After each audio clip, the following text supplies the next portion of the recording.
So, welcome to the channel. We're going to do things a little bit differently today. So we've been doing a lot of content lately about fail focuses, where we dissect somebody's unsuccessful part 3 attempt and hopefully offer some insight into what we could be doing differently thereafter. But today I want to flip the script a bit, because I don't like just making content about the negative stuff. And I wanted to talk about an example of someone, Joe, who has got through and come through the other end and has passed. So I need to come up with a name for that, maybe something like a pass point, because that's the positive passes. Yeah, exactly.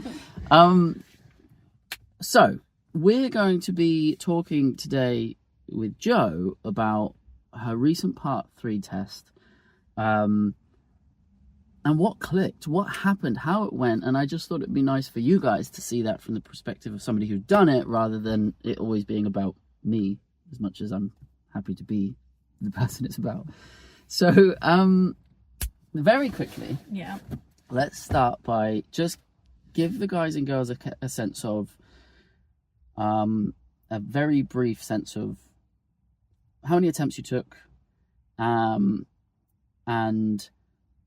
I will ask more about the specific questions, but how long have you been on this journey, and so that people have some context about what your journeys looked like? Okay, so I've been on the whole journey from applying for my pink and from applying for PDI part 1 to passing 19 months, but on my pink badge I was 14 months on my pink. Okay. And I've had, so I started in February. I had my first attempt in June last year, obviously didn't pass. Had my second attempt in October and didn't pass, and then had my third attempt last week. Okay. So I asked that question because I think it's important for guys and girls to have a sense of what the current realistic timelines are. And yours is very typical. It's not that Joe took that long. It's that with the state of the DVSA and booking times and PDI licenses, this is a normal timeline. So it's important to me that people understand that. I'm not going to go into any detail about who we trained with or what the training went, because that's irrelevant. But I will just say that something that you did that I thought was very positive was that you, we worked together, but you actually tried several trainers. And this is something that I tell people to do all the time, because there are a bunch of trainers out there, and I always try to give a lot of credit and assume that most of them know what they're talking about. But it's not so much that this one is good and this one's not good. It's about what works for you. And some people will say things in a certain way that will land. And others you'll get certain things from, and you'll get other things from elsewhere. And so I just wanted to, from your point of view, get your thoughts on that. Would you echo that you got different things from different trainers, or do you find that it becomes more, it kind of muddies the lines and it can get confusing when people are saying different things? No, I thought it was beneficial having several different trainers, because everyone came at it slightly differently. And I felt some of them, just the technical knowledge for like teaching left or right turns or roundabouts or just things like that, that was really helpful. So that was more technical knowledge than maybe that honing in for that part 3, which obviously you were just spot on at, which was brilliant. So I did find it helpful. I think it gets to a point though where you need to back off, because you have to focus on your part 3, and maybe that full understanding that 17 competencies wasn't there with some of them. So I didn't find that as helpful, but the technical stuff was really helpful. I think you and I think for me the ex-examiner was amazing, just having a session with her. And I do think the audit trainer, the Q&A was something else. It was really good, and there was certain things with those sessions that I found really informative.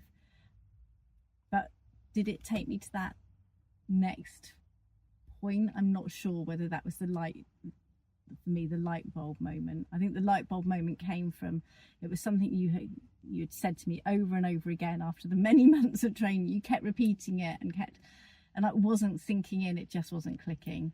And then I think... What was that? It was the being proactive and specific. And I kept thinking I was being those things. I really did. And I was like, but I'm doing it. How more, I'm telling you, I'm saying, look up ahead, you can see just past the traffic lights, the road narrow, you can see the road sign, the road's narrowing, coming into one, the lanes are merging. No, that's being proactive. I didn't really get that it's more than that. That's what I thought it was. And can you see the road ahead? Tell me what you're seeing in the road. There's a sharp left or right. So what do we need to do? Mm-hmm. Those are all proactive, but it wasn't enough.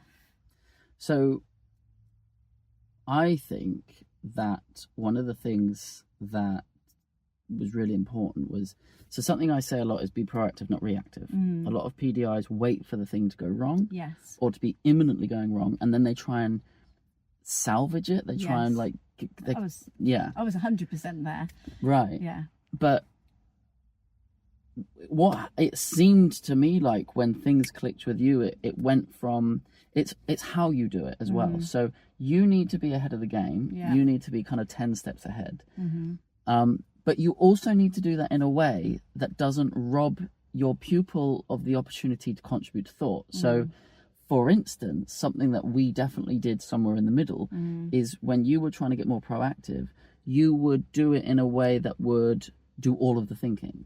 And so, in fact, I had a session with someone this morning, and they were doing this thing where they were stealing all of the opportunities to contribute to thought from their pupil. And so what ends up happening is, it's almost as if the PDI was misunderstanding, and she was then building her own self-esteem by doing all of this wonderful analysis, but then she wasn't asking the pupil anything.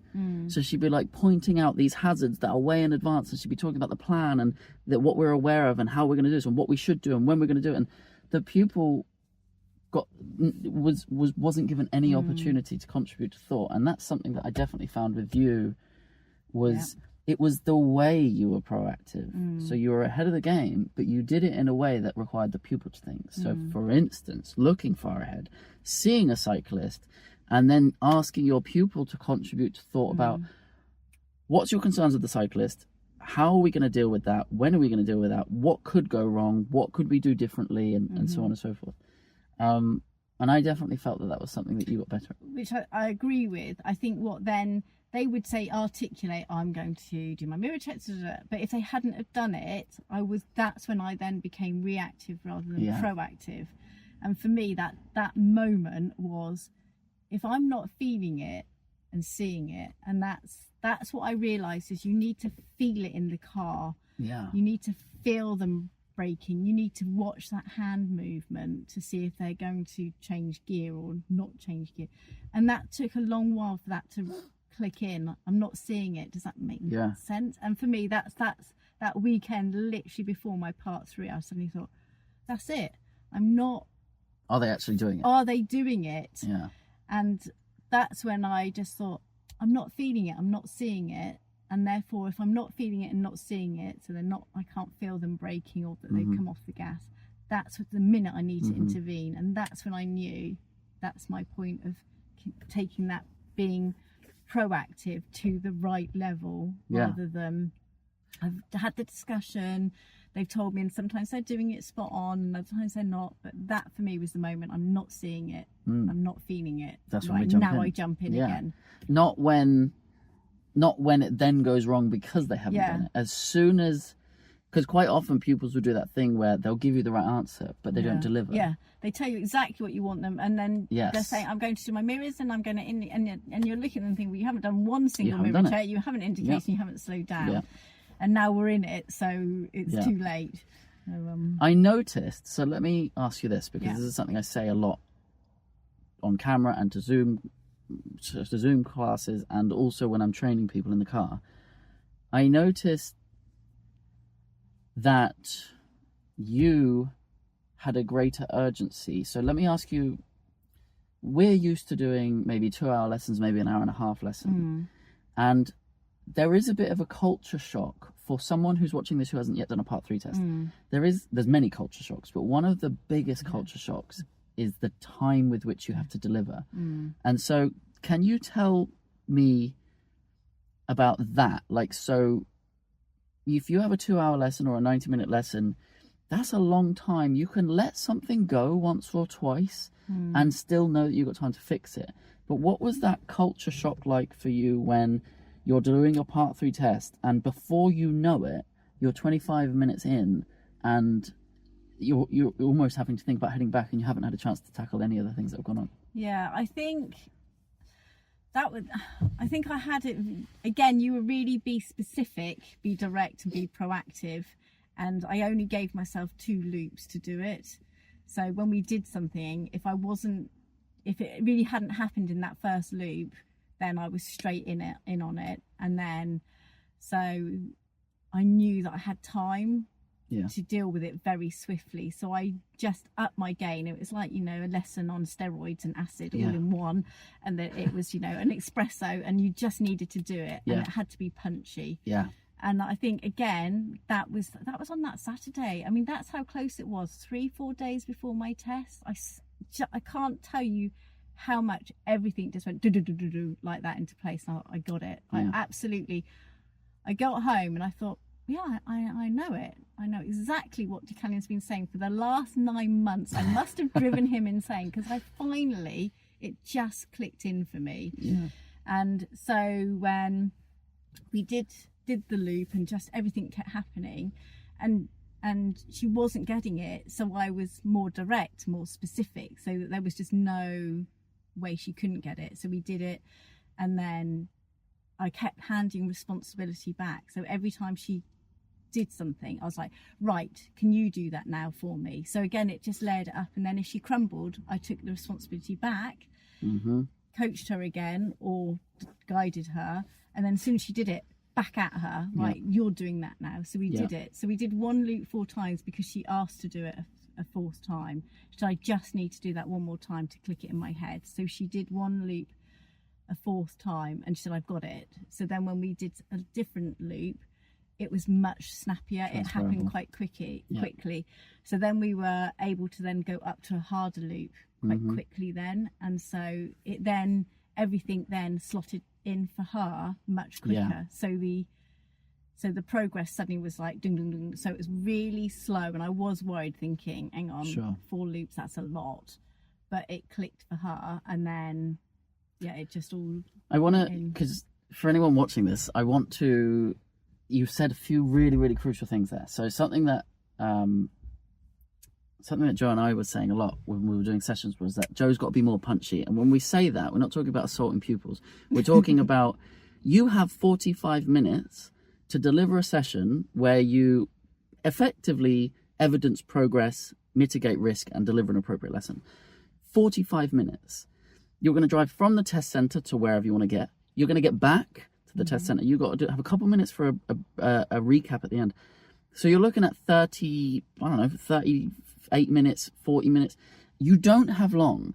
And so one of the things that we were saying quite a lot that Joe has just been describing is as soon as she saw something, she was on it. And I want you guys to understand, whether you've taken a part 3 test or not, you have 45 minutes. It goes so quickly and you can't let anything fly. As soon as you see something, you've got to deal with it. How you deal with it depends on the environment, depends on the pupil, depends on where they're at. I can't give you specifics, but you've got to be on top of it. And that was something that we said quite a lot on your sessions, was that we saw this thing kind of once, twice, 3 times. And before you know it, you're 25 minutes into a session and this thing has come up 3 times. So that's something I want to push to you. Joe said about being punchy, that you've got to be quite on top of those faults. Make it go away quick. Because like you said, one of the last things you said was she'll get everything wrong, blah, blah, blah, expect her. So, she was at that level. She dropped by 50%. So rather than braking, she was using engine braking. Her mirrors and, her MSPSL, which was really good, all went out the window. Everything just topsy-turvied. So literally as soon as it happened, I was straight there, dung, dung, dung, Yeah. dung, on it Yep. immediately. Yeah. So, And that's another point. So the off camera, we were talking, but I just want you to repeat what you're saying. So one of the things that I say a lot is when your pupil throws you some kind of fault that you weren't planning for, it's an opportunity and it's a gift yeah. for you to showcase your teaching. So when we spoke on the Saturday morning when we had a session, and your part 3 was on the Wednesday. Yeah. Okay. So we had that conversation about I want you to go into that session expecting her to capitulate, to fall to pieces. I don't know when, I don't know how, I don't know what that's going to look like. But if you go into that thinking, I'm just going to watch and I will tackle whatever she throws at me, does that resonate with you? Because I kind of feel like what you were doing before was you were trying to plan for what she might do wrong, and you were trying to, if she does this, I'll do this. And the reality is it never goes the way you plan it. No, I just, in my head, I already knew what her, like, because I knew her so well, I sort of knew her common faults. Does that make sense? So I knew what to look out for. So I was quite quick on it. So as soon as I could see she wasn't braking, I said, please use your brake, not engine braking. Great. And then the next time I would just say, how are you going to brake this time? So she had to say, I'm going to use the foot brake. Yeah. So I was just on it much quicker, really, and just watching for things. Like I said, I was watching for the movement, if the hand wasn't going in the right place. Right. If the feet weren't moving as they should, if I could sense, if her body movement wasn't right. That's what I was watching for, which I don't think I'd done previously. I don't think you were. But I was absolutely really watching her like a hawk, and just feeling the car as well. So just getting that sense of it's doing what it should be doing, or it's not doing what it should be doing. And I was on it straight away. And the engine braking, she had done it quite early on in our lessons, but she hadn't done it for a long time, so I wasn't totally expecting that one.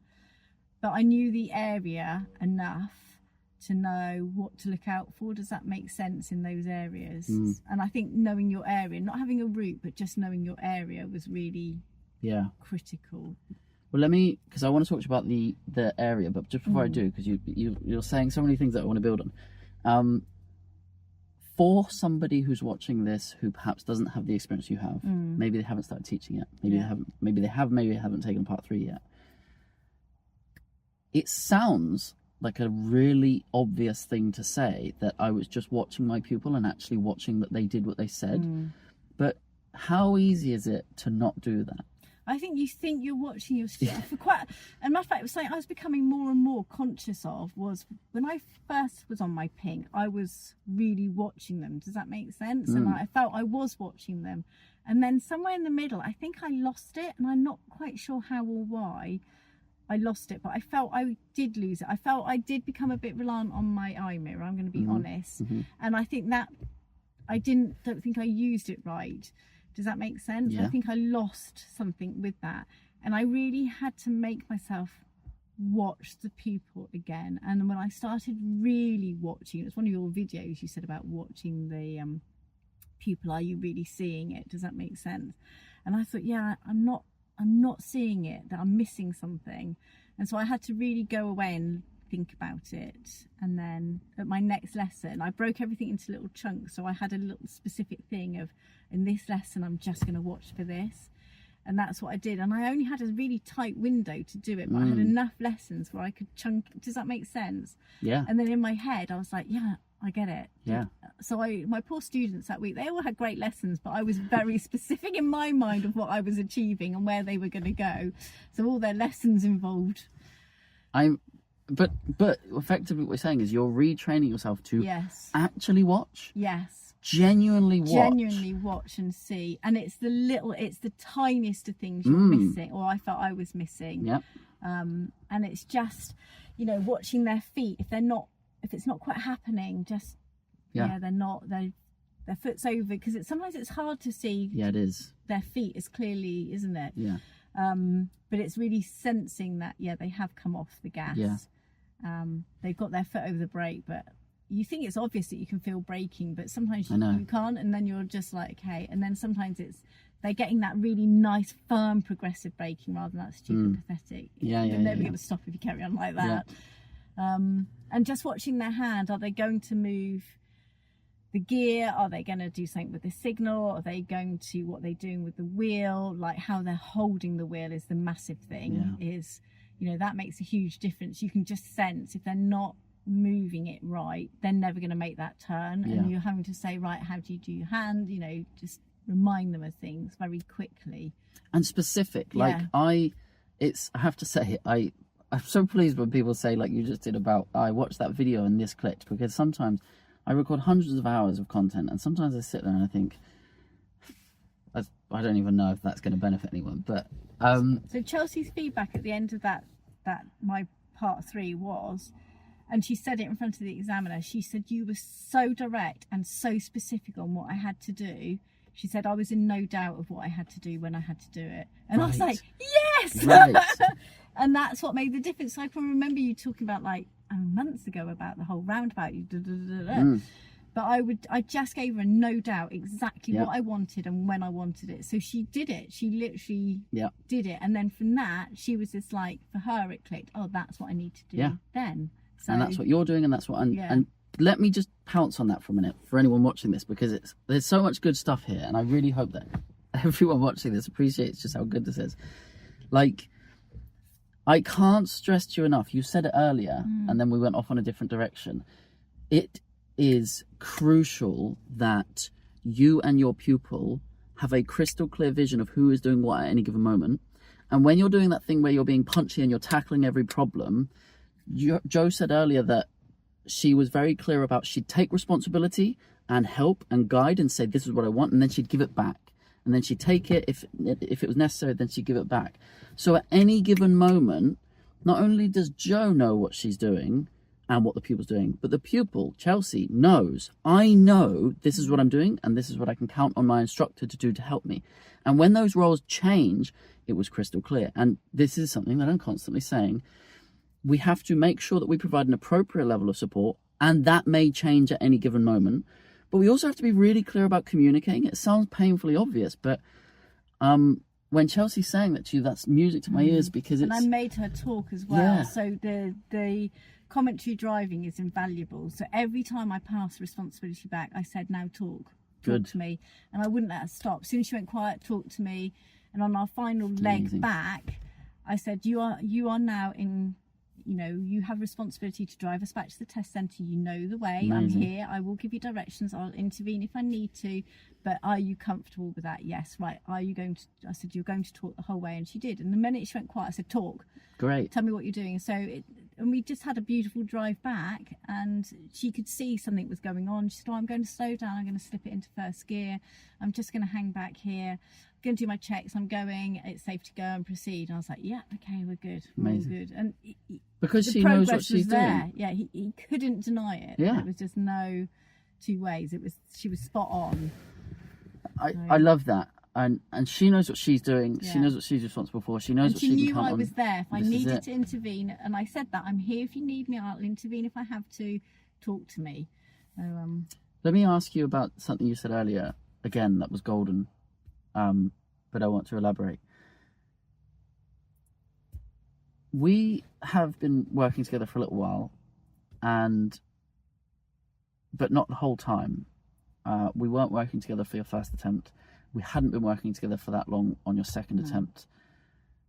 But I do know from things you told me about the first two was that you were very fixated on your route. And you said to me off camera before we started recording that one of the big changes this time around was that you had just a general area. So can you talk to us about the difference between, in terms of your route, what was different between the third attempt and the first two? I think the first two, I had a really specific route I had in mind, and that was it. I had it in mind and I was going to do it.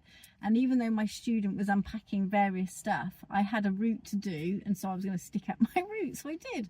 And the examiner said at the end, it was my lesson wasn't appropriate because I didn't adapt, and that was purely down to the route. I needed to forget the route altogether and meet the students' needs. So it wasn't that I had the wrong initial lesson plan, but the route absolutely mucked it up. I was so fixed on this set route that I had planned and you know, agreed and all the rest of it, and it was just, I think that's what made the biggest difference actually, and was just having this fixed route in my head, because I think by that it just meant that I wasn't adaptable in any other way. It just meant everything was rigid, it didn't flow, it was about the route. It was all about the route rather than the needs of the pupil. Yeah.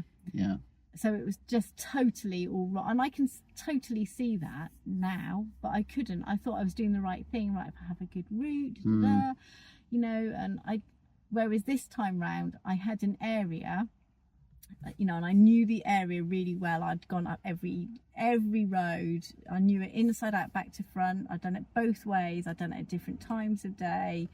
So I just felt intrinsically, I knew it, that then I didn't have a route, I just had an area, and that's what I focused on. And I knew in that area I started in the easy bit, and I chunked it into, this is the easy, this is the sort of next level up, then I next level up because of the road, just the layout of the road, and then a final level up, which I thought was the sort of, you know, as far as it could get. And then if all else failed, I sort of had another thought of, actually, if I go that way, if I need to make it easy again. So I had in my head sort of 5 roads. Does that almost make sense? The right roads or loops that would do, but they weren't set in stone. And it wasn't a guarantee that you'd do all of them. No. I didn't know what I was going to do. All I knew is I knew the roads I needed to do to increase it. So I just had, if I can, and I had an idea of how to get to them the smartest way. Does that make sense? So I'm not wasting time. But I didn't have a fixed route, and I think it made the lesson more dynamic, more fun, just more real. It was just real. It was in the moment, which something you say, and literally as soon as we ticked one thing off the box, rather than, oh, actually let's do it backwards, we just flicked it on to, well, let's just do something slightly different, rather than going, we'll do it all lefts and then we'll do it rights, because it wasn't appropriate. We needed to change it. Does that make sense? So we did, and then we changed it again, and then we changed it again. And by then it was all, you know, it was like, oh, we're changing it again, but actually we're changing it to start weaving our way back to the test centre. And we're changing in response to the pupil's shown needs now. Yes, so, in that moment. So be in the moment. And this is probably a phrase that anyone who watches my stuff is fed up of me saying. But again, just to kind of drive on that point, because it's such a valuable point from Joe. I say a lot, the route matters. It's literally one of the 17 competencies. It refers to, was the route appropriate for the lesson plan? It matters. But what we should be doing is we should be looking at our pupil and having a sense of, not a crystal clear picture or plan. You don't plan for the last 3 weeks and then do that, because it never goes that way. But you have a sense of, this is what we're going to be working on. These are the skills that I want to target. So what are some rough areas that would exploit the environments that would allow me to work on those skills? Not route. So what a wonderful example of, I had about kind of 5 different roads that were all good for different things and different complexity and different versions of the same thing. And then you go and be led by what's happening in that day. And so whatever you're working on, whether it's planning, whether it's meeting traffic, whether it's hill starts, or you have a general area that you should know very well. As Joe just said, she knew it very well. And you almost have 5 or 6 possible variations. So you got to account for the unpredicted circumstances, like, oh, this road's suddenly got roadworks on it, or the weather is making this perhaps inappropriate. And if I need to shave back 5 minutes because we're behind schedule, I can cut through and I can go here. Or if I need to add time because we're making far more progress than we expected. When you have a general area, that not only gives you more options, but it secondly allows you to be more present in the moment and be led by what's going on, rather than just, I remember you said you were thinking so much about the route and at what point am I on the route that you weren't even necessarily thinking about the pupil's needs, which is sounds crazy obvious, but is easily done. It definitely was. It was just, it was bonkers. And I just remember thinking, I don't care what my route is, I need to just have my area. And I knew my area, and then I knew, And you know, and also you said the student, because we had done the area on the Saturday and we had done a lot more of the area. We did half of that area that we'd looked at with her on Saturday, because she literally went from there. She dropped by, you know, a significant level in her skill base. Yeah. So, and it is, you need that rapport with your student. It's got to be like, you just intrinsically need to be able to read that person inside out and back to front. How do you do that? Because you're a personable person, and I think you have a natural ability to be in tune with someone. Yeah. I think I do too. Yeah. But having done this job for long enough, I've learned that some people do not have a natural proclivity to be able to read people. So how do you do that? I don't know, because I have always had that natural gift, I think, of being able to just sense what's going on. I think, you know, the student I took is somebody I've known for a long time, who I persuaded back into driving, because she didn't want to. She was really reluctant. She'd had quite a few negative experiences, so she wasn't keen. So she did do it for me, but because I knew her so well.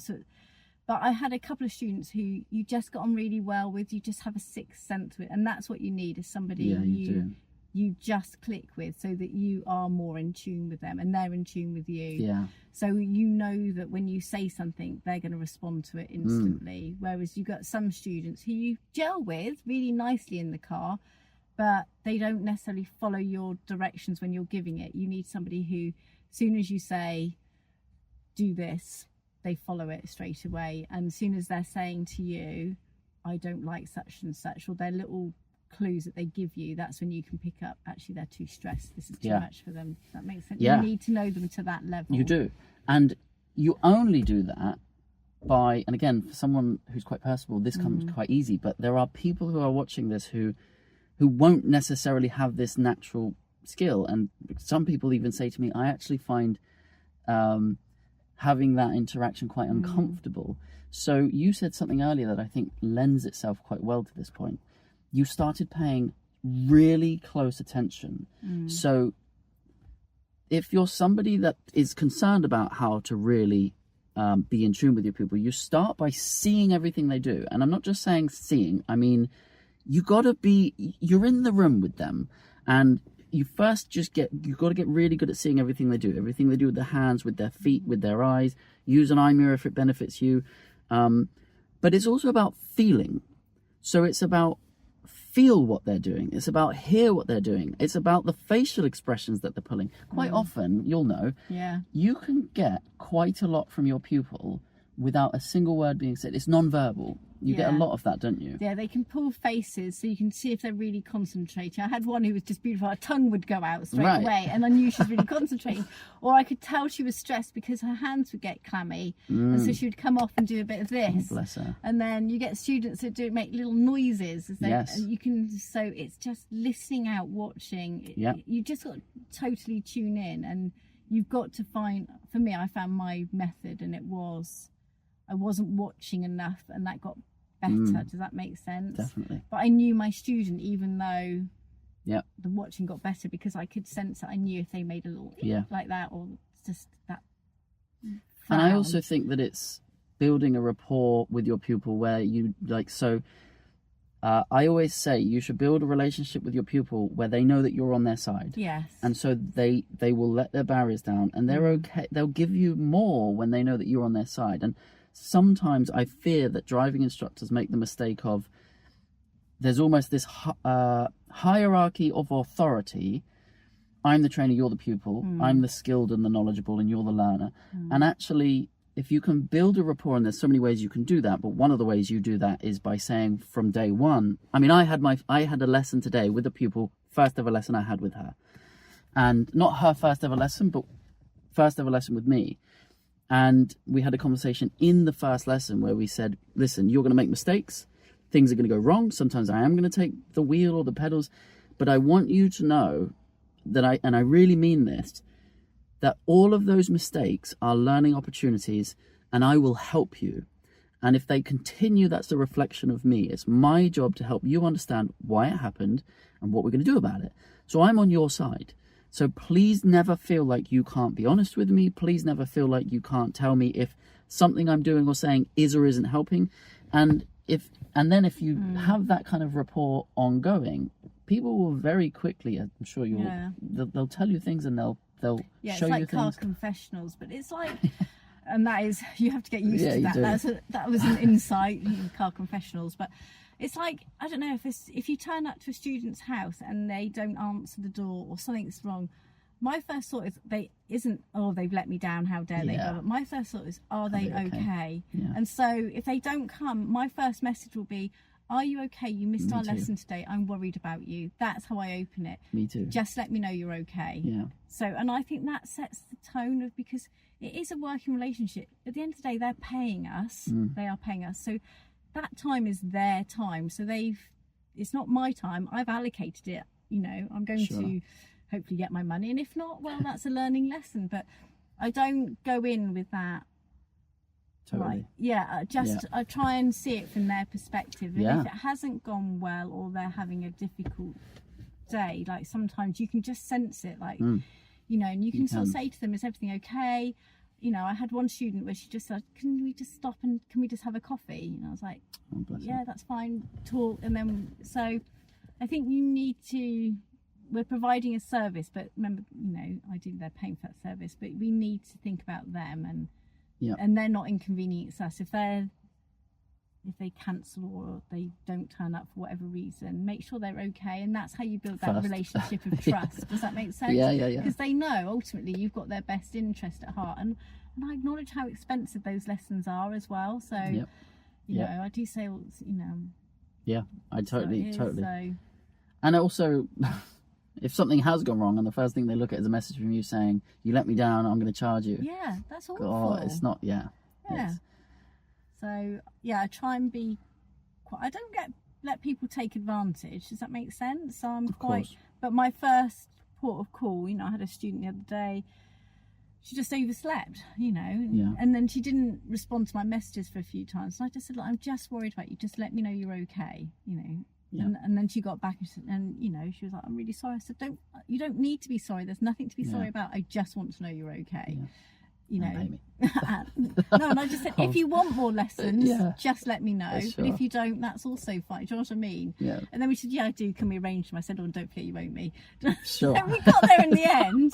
But exactly. But by being nice, they're more likely to come back rather than say, get lost then. Does that make sense? And that trust and rapport pays you back when you need to depend on someone like your pupil Chelsea on your part 3, and you can genuinely know, I have a rapport with this person where I can trust them and they can trust me, and it worked for you. So coming back to the part 3, in a sentence, if I said to you, in one sentence, what was the main differences between the first 2 part 3s and the second part 3? What advice would you give to somebody else that was really the defining differences? Okay, so not having a route 100%, just having an area, and then was your words that rang into my head, your student's going to crumble, and then be direct, be specific, be proactive. And that's what I had it written on my little piece of paper in my pocket, and I had my hand over it, and I just knew that's what I had to be. And I did all those things, and I was just like, yes. And my student said it at the end. She said it in front of the examiner. So it really helped. You were really direct, you were really specific. I knew what I had to do when I had to do it. So, and how can an examiner argue with that? And she progressed, because he was really difficult, my examiner, about my lesson goal. He challenged that as well, and I think had that been my first one, I might have had a complete wobble and maybe changed it, because when I said what I was going to do, and the examiner was not happy, they pulled a face, they said, was it appropriate? And we knew it was. Totally, 100%. I had every face, and so I just had to keep saying, and he kept saying, well, she's partially trained, why are you doing tight left and right turns and meet situation? I said, well, I'm doing planning and awareness and car control is what I'm doing. I said, I love that.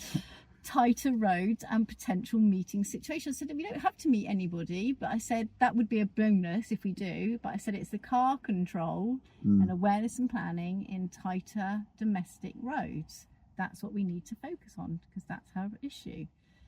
And he really was not happy. And then I think within 5 minutes, he 100% knew it's because as soon as we turned into a tighter road with cars parked down one side, a car came towards us. She went, "Eek, a car." That's the first thing she said. Right. And then a car was, and then postman Pat pulled up, and just all sorts of stuff went on. And just like. So, last question then, because there will be people who are watching this who are going around a second time, having gone through the despair of it all once before. Yeah. There are people who are approaching a part 3, having never taken one, and keep seeing fail focus content. Right. And think, God, why is everybody failing? There are people who are maybe on their second or third attempt. What's the feeling? Because I still remember it clear as day. But as somebody who's gone through that journey and spent 19 months and 3 part 3s and 2 and a bit pink licenses, describe the feeling of being told, "Congratulations, you passed." Is it worth it? Oh my God, yes. There's nothing quite. I cried as soon as he said it. I just cried, and then got back on the page again. It's the relief, but I think it is a relief because I just think I put so much hard work and effort into it, and it feels like it's finally been validated. Does that make sense? Because you feel like you're a fraud up until then. Like you're not worthy. Does that make sense? And you're trying so hard and you feel inadequate, basically. And then suddenly somebody says, "No, you've finally got there. You are good enough to, be an ADI." And I think the immense, just keep pinching yourself. It's still sinking in, really. Every day it's sinking in a bit more, and that like stress is coming away a bit more. Yeah, it's amazing. So good. I'm going to sign this video off by saying that if you are somebody who is going through the turmoil and the dread of becoming an ADI, do take heart that click moment where everything pieces together is coming, will happen. And Joe and I have worked together, and I know the journey you've been on, and we've had some emotional conversations and some heartfelt conversations, and I know specifically that you've been juggling a lot of things that touched me emotionally, but that click moment does come. I promise, and I can tell you, as somebody who's been a driving instructor for 10 years, it's worth it. And I love this job, I love this industry, and I love the options it's given me and the freedom it's given me. It is worth it. So I will finish by saying, train hard, teach well, and I hope that this content has helped you. And please feel free, if you've got any questions for Joe or myself, pop us a question in the comment section. Please like the video, please subscribe for more. And if this style of content where we talk about people's successes as well as not just the misery of failure is beneficial, we'll do more. Thank you.